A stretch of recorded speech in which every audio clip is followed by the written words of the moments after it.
Waste Asia में America, Israel और Iran के बीच जारी तनाव को लेकर प्रधानमंत्री मोदी ने राज्यसभा में स्थिति को चिंताजनक बताया है। उन्होंने ये कहा है कि इस संघर्ष का सीधा असर वैश्विक अर्थव्यवस्था के साथ साथ भारत की ऊर्जा सुरक्षा पर पड़ सकता है।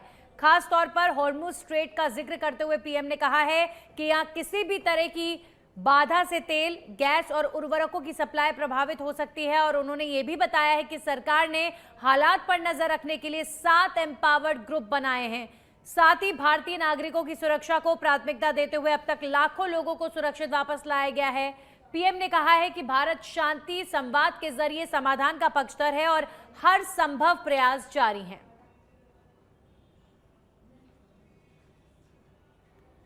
युद्ध के बाद से ही हॉर्मुज स्ट्रेट में जहाजों का आना जाना बहुत चुनौतीपूर्ण हो गया है, लेकिन विपरीत परिस्थितियों के बावजूद हमारी सरकार ने संवाद से, कूटनीति के माध्यम से रास्ते बनाने का प्रयास किया है। प्रयास ये है कि जहां से भी संभव हो वहां से तेल और गैस की सप्लाई भारत पहुंचे। ऐसी हर कोशिश के नतीजे भी देश देख रहा है। बीते कुछ दिनों में दुनिया के अनेक देशों से कच्चा तेल और एलपीजी से भरे जहाज भारत आए हैं।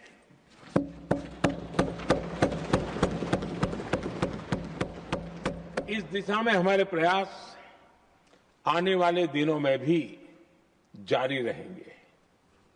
सभापति जी, भारत का प्रयास है कि तेल हो, गैस हो, फर्टिलाइजर हो, ऐसे हर जरूरी सामान से जुड़े जहाज भारत तक सुरक्षित पहुंचे। लेकिन इस युद्ध से बनी वैश्विक परिस्थितियां अगर लंबे समय तक बनी रहती है तो गंभीर दुष्परिणाम तय है। इसलिए भारत ने अपनी रेजिलियंस बढ़ाने के लिए जो भी प्रयास बीते वर्षों में किए हैं उनको और गति दे रहा है। सभापति जी, कोई भी संकट हो वो हमारे हौसलों और हमारे प्रयास दोनों की परीक्षा लेता है। देश ऐसे संकटों का बेहतर तरीके से सामना कर सके, इसके लिए बीते 11 वर्षों में निरंतर निर्णय लिए गए हैं। एनर्जी इंपोर्ट का डाइवर्सिफिकेशन ऐसे ही प्रयासों का हिस्सा है। पहले क्रूड ऑयल, एलएनजी, एलपीजी ऐसी एनर्जी जरूरतों के लिए 27 देशों से इंपोर्ट किया जाता था। वहीं आज भारत 41 देशों से एनर्जी इंपोर्ट करता है। बीते दशक में भारत ने संकट के ऐसे ही समय के लिए कच्चे तेल के भंडारण को भी प्राथमिकता दी है। हमारी तेल कंपनियां संकट के समय के लिए काफी मात्रा में पेट्रोल और डीजल का भंडार रखती है। बीते 11 वर्षों में 53 लाख मीट्रिक टन से अधिक का स्ट्रेटेजिक पेट्रोलियम रिजर्व भी डेवलप किया गया है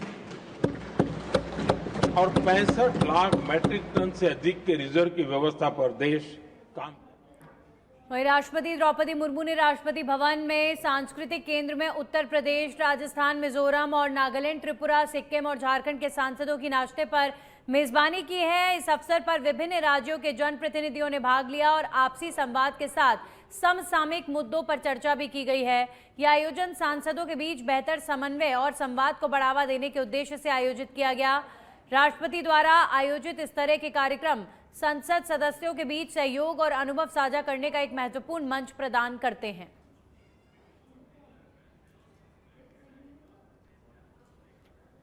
और अब खबर अजमेर से, जहां पर आरबीएसई 5वीं, 8वीं और 10वीं बोर्ड परीक्षा का परिणाम जारी। मंत्री मदन दिलावर द्वारा जारी किया गया परिणाम। आरबीएसई के अजमेर कार्यालय से जारी किया गया परिणाम। पहली बार 12वीं से पहले 10वीं कक्षा का बोर्ड परिणाम जारी हुआ है। पहली बार ऐसा हुआ है।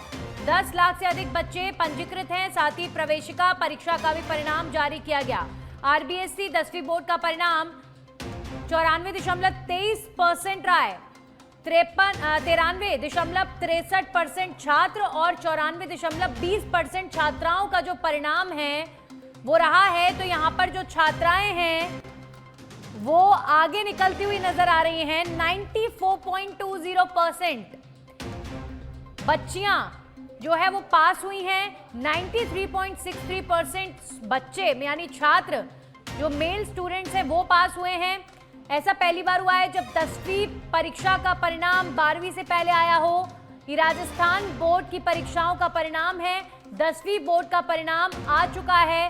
जल्दी 12वीं बोर्ड का परिणाम भी आएगा। और अपने आप में ये बड़ी बात है कि मार्च के महीने में आप देखिए कि 10वीं बोर्ड का जो परीक्षा परिणाम है इस वक्त आप सबके सामने है। यानी कि जो बच्चों की कॉपी जांचने की जो क्षमता है वो भी पहले से बेहतर हुई है। समय सीमा में ये सारी प्रक्रिया की गई हैं और रिजल्ट भी जो है वो कंपैरेटिवली जल्दी आया है। तो ये अच्छे संकेत हैं आरबीएसई के तरफ से सभी लोगों के लिए।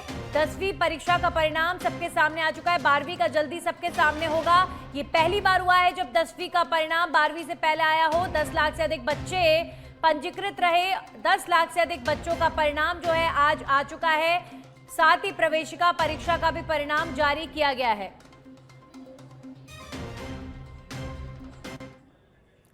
और अब खबर जम्मू कश्मीर से है। नेशनल कॉन्फ्रेंस के अध्यक्ष फारूक अब्दुल्ला पर जानलेवा हमले की कोशिश के मामले में आरोपी कमल सिंह को न्यायिक हिरासत में भेजा गया है। नेशनल कॉन्फ्रेंस प्रमुख फारूक अब्दुल्ला पर गोली चलाने के आरोपी कमल सिंह की आज 24 मार्च को खत्म हो गई थी पुलिस रिमांड। चार्जशीट के बाद बेल के लिए अप्लाई कर सकता है कमल सिंह। कमल सिंह के वकील अरविंद सिंह ने बताया कि उसकी 7 दिन की पुलिस रिमांड खत्म होने के बाद कोर्ट ने इसे नहीं बढ़ाया और उन्हें जेल भेज दिया गया है। पुलिस कोर्ट में अब फाइनल चार्जशीट पेश करेगी। वो बेल के लिए अप्लाई कर सकता है। जम्मू के ग्रेटर कैलाश स्थित होटल रॉयल पार्क में बीते 11 मार्च को एक शादी समारोह के दौरान फारूक अब्दुल्ला पर कमल सिंह ने जानलेवा हमला किया था और अभी फिलहाल कमल सिंह पुलिस हिरासत में है। और अब खबर बीकानेर के नोखा से है, जहां पर दिल दहला देने वाली खबर सामने आई है। जहां रासीसर गांव में एक ट्रक ड्राइवर की उसके ही घर में घुसकर बेरहमी से हत्या कर दी गई है। मृतक अनिल बिश्नोई पर अज्ञात हमलावरों ने कस्सी से ताबड़तोड़ वार किए, जिससे उसकी मौके पर ही मौत हो गई। घटना के बाद पूरे इलाके में दहशत का माहौल है। पुलिस मौके पर पहुंचकर जांच में जुट गई है और आरोपियों की तलाश जारी है।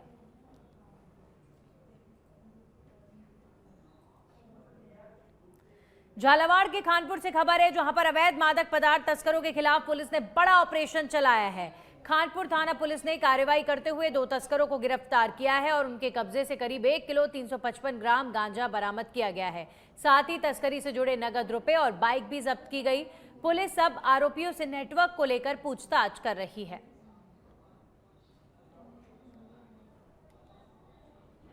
वहीं बागोड़ा क्षेत्र के सेवड़ी गांव में शराब ठेके के पास एक युवक का शव फांसी के फंदे से लटका हुआ मिला है। घटना की सूचना मिलते ही इलाके में सनसनी फैल गई है और मौके पर लोगों की भारी भीड़ जुट गई है। ग्रामीणों ने जब युवक का शव लटका हुआ देखा तो तुरंत बागोड़ा पुलिस को सूचना दी गई। सूचना मिलते ही पुलिस और मेडिकल की जो टीम है वो मौके पर पहुंची। शव को नीचे उतारा गया। बताया जा रहा है कि शव काफी समय पुराना था, जिसके कारण मौके पर तेज दुर्गंध फैल रही थी। पुलिस ने मौके पर पहुंचकर शव को अपने कब्जे में ले लिया है और जांच शुरू कर दी है। इस बीच मृतक की पहचान भी हो गई है। मृतक की पहचान 22 वर्षीय प्रकाश चंद के रूप में हुई है, जो बाड़मेर जिले के रामसर तहसील के तामलियार गांव का निवासी था।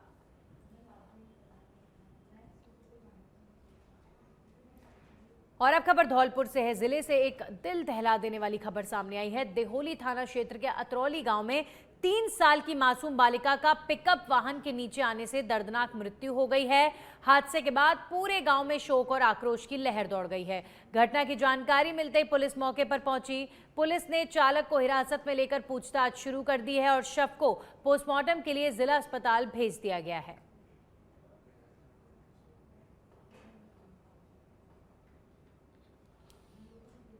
वहीं बयाना क्षेत्र में बंद बरेठा रेलवे स्टेशन को जाने वाली सड़क की बदहाल स्थिति से स्थानीय लोगों को भारी परेशानियों का सामना करना पड़ रहा है। स्टेशन से मुख्य मार्ग तक सड़क पर गहरे गड्ढे बन गए हैं, जिनमें बारिश का पानी भर जाने से हादसों का खतरा और बढ़ गया है। ग्रामीणों का कहना है कि खासकर रात के समय इस मार्ग से गुजरना बेहद जोखिम भरा हो गया है और आए दिन लोग गिरकर घायल हो रहे हैं। लेकिन इसके बावजूद प्रशासन की ओर से अब तक कोई ठोस कार्रवाई नहीं की गई है। स्थानीय निवासी के अनुसार ये सड़क कई वर्षों से खराब है और इसको लेकर उपखंड अधिकारी, जिला कलेक्टर, विधायक और सांसद तक कई बार शिकायतें की जा चुकी हैं। बावजूद इसके समस्या जस के तस बनी हुई है।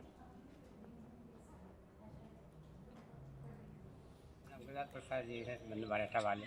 क्या समस्या है आपकी? समस्या ये सब रेलवे स्टेशन से बारेठा से और सड़क के रोड बारेठा की जा रही है और आगे का जो बीच का रास्ता है रेलवे स्टेशन का, उसमें बहुत अतिक्रमण है। वो उठाने से मतलब बहुत सारी जनता के लिए बहुत बुरी सुविधा हुई। रात में गिर जाते हैं, पानी भरे हैं, घटे हुए हैं। तो ये खबर बानसूर से है, जहां पर प्रसिद्ध सुंदरी माता मंदिर में धूमधाम के साथ विशाल ध्वजा यात्रा निकाली गई है, जिसमें चूला गांव समेत आसपास के क्षेत्रों से बड़ी संख्या में श्रद्धालु शामिल हुए हैं। माता सुंदरी के प्रति अटूट आस्था के चलते भक्त दूर दूर से यहां पर पहुंचते हैं और अपनी मनोकामनाएं पूरी होने की कामना करते हैं। सप्तमी के पावन अवसर पर मंदिर परिसर में विशाल मेले का भी आयोजन किया जा रहा है।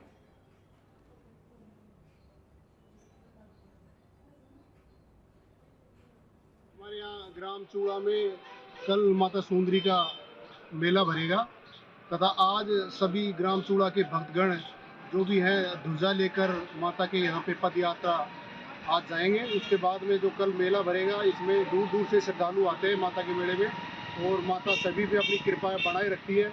ये जो माता का जो मंदिर है पहाड़ी के बीच, ये बहुत ही प्राकृतिक और पहाड़ों में कम से कम सबसे प्राचीन शायद 500 साल पुराना मंदिर है। यहाँ पे तहसील स्तर में दूर दूर से माता के श्रद्धालु माता की भक्ति और माता की पूजा करने वाले लोग।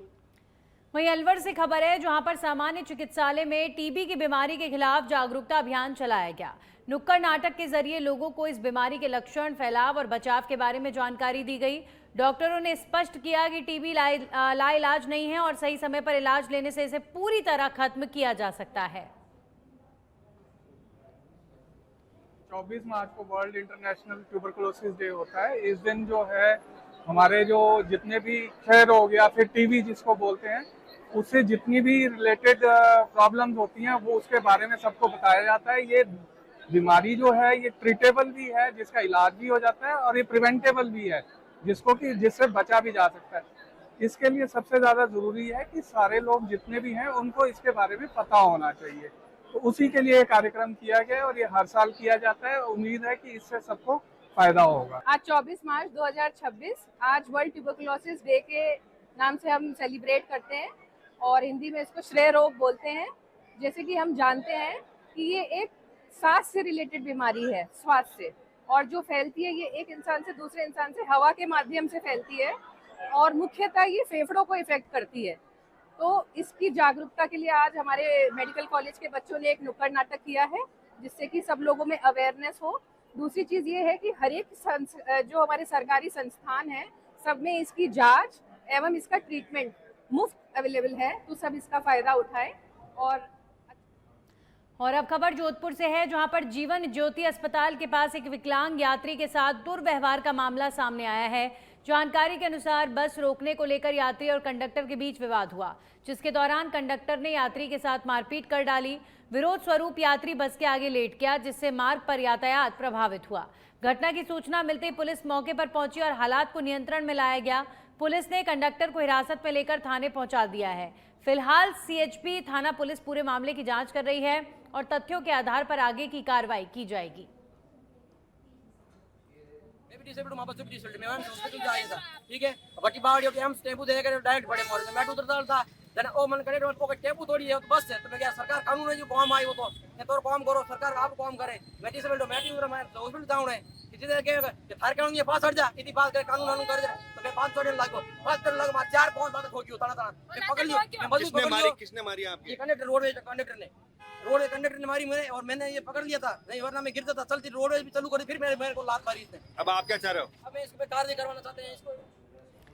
वहीं कालाहांडी जिले के कोकसारा क्षेत्र के बंगो मुंडा में स्थित जेके फूड राइस मिल के पास खेत में आग लगने की घटना सामने आई है, जो हवा के कारण फैलते हुए मिल के गोदाम तक पहुंच गई है। मिली जानकारी के अनुसार कुछ घंटों बाद सुरक्षा कर्मियों ने गोदाम से धुआं निकलते देखा, जिसके बाद दरवाजा खोलकर मिल मालिक प्रशांत कुमार साहू को सूचना दी गई है। आग लगने से गोदाम में रखे चावल के बोरे, जिनकी कीमत 50,000 रुपए से अधिक बताई जा रही है, जलकर राख हो गए हैं। घटना की सूचना पर कोकसारा दमकल विभाग को बुलाया गया है, जहां पर फायर कर्मियों ने मौके पर पहुंचकर आग पर काबू पाया और एक बड़ी दुर्घटना को टलने से बचा लिया है। और इसी के साथ ही आग अन्य गोदामों तक ना फैले, इसे लेकर भी बेहतर प्रयास किए गए हैं। 2:30 पाखापाखि पर आमर 112 कंट्रोल रूम रू कॉल आसला जे आमर जेके फूड्स राइस मिल बंगमुंडारे निया लगी अच्छी आम खबर भी सागे सागे से मुव कलु से जगह को देखल जो बहुत परिमाण निया लगी धुआं भी प्रचुर मात्रा होता आम निया फायर एक्सटिंग्विश कलापर देखागला जे मिनिमम पाखापाखि आमर 50,000 तो मोर स्टाफ भी देखला आरो मुकासला कहि बाबू पछाड़े निया लगी बोली मुझे जाओ तु देख बोली से भी गला मुई भी तार पछे पछे गली देखली जे हमर बड़ा सेट निया लगी को जो थे सेतकी भीतर मोर पाखे मोर बस्ता गोदाम अच्छे से बस्ता गोदाम रे गोटे फुलकी आसी करी बोधे लगी जेथिबा तो हमके नहीं जाना पड़ला जेहेतु बस्ता गोदाम टा बंद थिला तापर मैं ताक कहले बाबू देखू टिके भल कर बोली मुई लंच करवाली घर के पलाली तापर मैं जस्ट घर पहुंचे से खोचे और मत मोर स्टाफ फोन कला कि हमर बस्ता गोदाम रे निया लगी जे बोली करी तापर मैं संगे संग फेर वाले के रिंग कली सब आसले निया लगी। वहीं बीजेपी के पंडित दीनदयाल उपाध्याय प्रशिक्षण महाअभियान 2026 के तहत देश भर में कार्यकर्ताओं के प्रशिक्षण कार्यक्रम आयोजित किए जा रहे हैं। इसी कड़ी में ग्राम झाकरपारा में देवभोग मंडल का 2 दिवसीय प्रशिक्षण वर्ग आयोजित किया गया, जिसमें पूर्व विधायक गोवर्धन मांझी और जिला पंचायत अध्यक्ष गौरीशंकर कश्यप मुख्य अतिथि के रूप में शामिल हुए। कार्यक्रम में बड़ी संख्या में कार्यकर्ताओं ने भाग लेकर संगठन की मजबूती का संदेश दिया है। दीनदयाल उपाध्याय प्रशिक्षण महाअभियान 2026 के अंतर्गत झाकापारा मंडल में आज मंडी प्रांगण में प्रशिक्षण अभियान रखा गया था, जिसमें वैचारिक अधिष्ठान विषय पर सभी ज्येष्ठ श्रेष्ठ कार्यकर्ताओं के साथ किस प्रकार से हम सबको मिलकर एक साथ भारत माता की जय करना है, भारतीय जनता पार्टी किस विचारधारा को लेकर अब तक चल रही है, भारतीय जनता पार्टी का मूल उद्देश्य क्या है, इन सब विषयों पर हम सब ने भारतीय जनता पार्टी के प्रत्येक कार्यकर्ताओं को इस प्रशिक्षण का लाभ मिल सके और सबके सब भारतीय जनता पार्टी कार्यकर्ता सदैव भारत माता की जय करने के लिए किस भाव के साथ काम करता है, क्योंकि हमारा उद्देश्य केवल मात्र सत्ता प्राप्त करना नहीं है, हम भारत को सिरमौर की ओर आगे ले जाना चाहते हैं। उस भाव को लेकर आज प्रशिक्षण कार्यशाला लगाया गया था, जिसमें बढ़ चढ़ के सभी कार्यकर्ताओं ने बढ़ चढ़ के हिस्सा लिया और निश्चित रूप से एक बड़ा ही सुंदर भाव के साथ हम सब एक साथ एकत्रित होकर एक भारत माता की जय करने के उद्देश्य से